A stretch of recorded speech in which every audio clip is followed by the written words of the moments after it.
Selamat pagi saya ucapkan kepada seluruh siswa kami. Semoga kita semua diberkati Tuhan dan dalam keadaan sehat tanpa ada kekurangan apapun. Tetap mendengarkan atau mengikuti protokol-protokol kesehatan yang disampaikan kepada kita. Baik, pada hari ini kita masuk pembelajaran produktif, yaitu pembelajaran pertama kita masuk di sini ada saya tuliskan yang pertama adalah pembelajaran otomotif. Nah, jadi kita di sini adalah pemeliharaan mesin kendaraan ringan atau yang disebut PMKR untuk kelas 12 TKR tahun pelajaran 2020-2021. Nah, jadi di sini langsung aja kita bahas. Pertemuan pertama ini kita harus tahu dulu apa kompetensi pembelajaran kita. Kompetensi dasar: mendiagnosa kerusakan mekanisme kepala silinder dan kelengkapannya. Nah, jadi kita harus tahu dulu apa tujuan kita belajar tentang kerusakan mekanisme kepala silinder ini.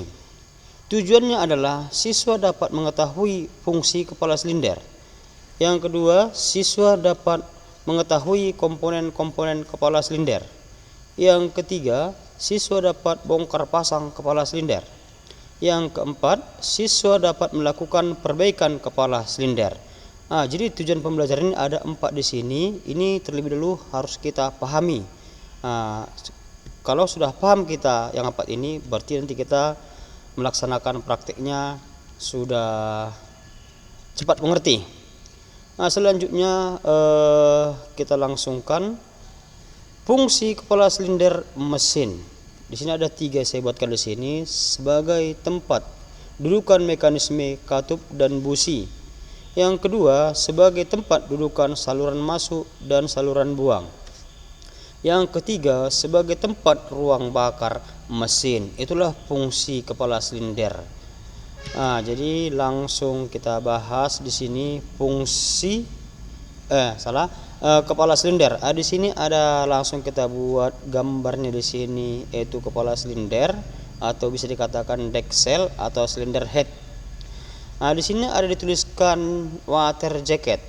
Water jacket ini berfungsi untuk saluran air pendingin, untuk mendinginkan komponen-komponen mesin atau komponen-komponen yang ada di kepala silinder. Itulah yang tuliskan water jacket ini. Ruang bakar. Di sini ada lingkar warna merah di sini. Di sinilah tempat pembakaran campuran udara dan bahan bakar. Nah, inilah dia di yang bulat ini. Inilah tempat ruang bakar. Yang selanjutnya exhaust valve. Ini exhaust valve ini adalah klep buang. Ini ada di tanda sini warna biru, tandanya nih klep buang. Biasanya kalau klep itu lebih kecil ukurannya klep buang daripada klep masuk. Ini lubang busi. Lubang busi ini di sini dia tempat memercikkan bunga api. Memercikkan bunga api setelah terjadi pembakaran. Jadi intake valve ini inilah dia klep masuk. Ini tadi klep buangnya, ini klep masuknya. Itulah dia intake valve. Jadi sini ada dituliskan lagi dia lubang kepala silinder, lubang baut kepala silinder. Maksudnya di sini lubang baut kepala silinder adalah pada saat pemasangan kepala silinder kita ke blok silinder. Jadi inilah lubang tempat bautnya. Itulah maksud-maksud yang tertulis keterangan di kepala silinder ini. Nah, kita lanjutkan lagi. Berikutnya komponen-komponen yang terdapat pada kepala silinder. Tadi sudah kita sebutkan tadi yang terdapat di kepala silinder. Di sini ada dituliskan keterangannya yang tertulis di kepala silinder tadi yang sudah kita bahas pertama tadi. Tadi sudah kita bahas ini bukan bisi, ini busi, mungkin salah nulis tadi. Busi untuk menghasilkan loncatan bunga api yang dibutuhkan untuk untuk membakar campuran udara dan bahan bakar. Yang kedua, adjusting seam untuk penyetelan celah klep.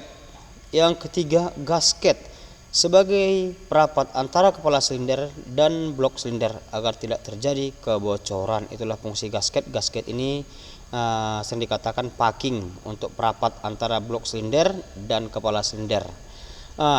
Selanjutnya water jacket yang sudah kita bahas tadi sebagai saluran air pendingin dalam mendinginkan komponen-komponen mesin.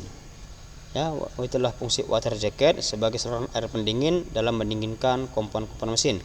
Exhaust valve, ini dia katup buang tadi, untuk menutup dan membuka saluran buang. Sementara intake valve atau katup masuk untuk menutup dan membuka saluran masuk. Itulah fungsi daripada klep, kedua klep tadi antara klep masuk dan klep buang. Jadi kita lanjutkan lagi. Di sini ada kepala silinder. Kepala silinder ini langsung dia terpasang atau langsung dia komplit semua. Ini dibelah, ini langsung di mesin ini dipasang.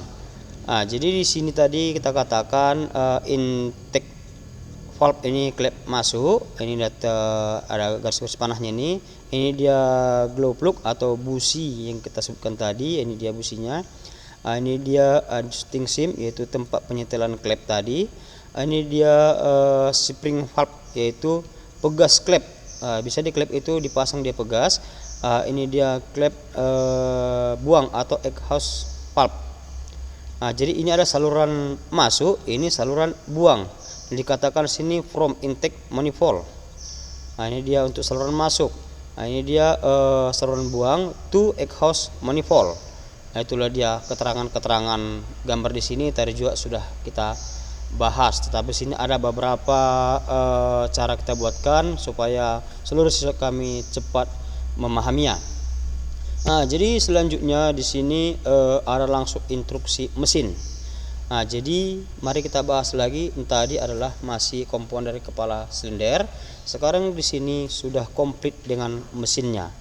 Jadi yang pertama yang digaris inilah adalah kepala silinder. Kepala silinder inilah itu namanya decksel yang kita bahas tadi. Inilah dia deckselnya di atas blok silinder.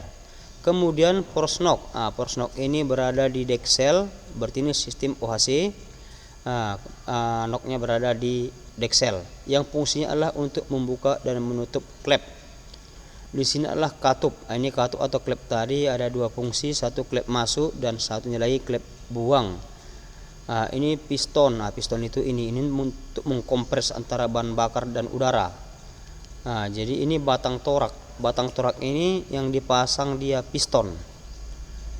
Kemudian dipasang dia ke poros engkol.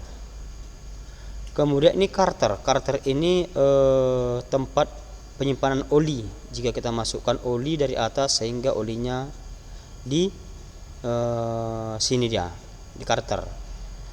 Jadi sampai di sini dulu pembelajaran kita mengenai kepala silinder. Jadi untuk siswa kami, jadi mohon didengarkan, ditonton video ini, didengarkan, disimak, kemudian dicatatkan di buku catatan.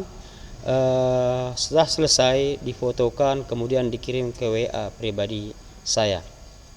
Jadi jangan lupa apa yang sampaikan tadi dikerjakan, dikurangi main-main, tetap belajar walaupun kita sistem daring jarak jauh. Semoga pembelajaran-pembelajaran yang disampaikan kepada siswa kami dapat bermanfaat dan dapat nanti untuk dimengerti jika kita bertemu tatap muka. Jadi hanya itu saja saya sampaikan kepada seluruh siswa kami terkhusus kelas 12 TKR.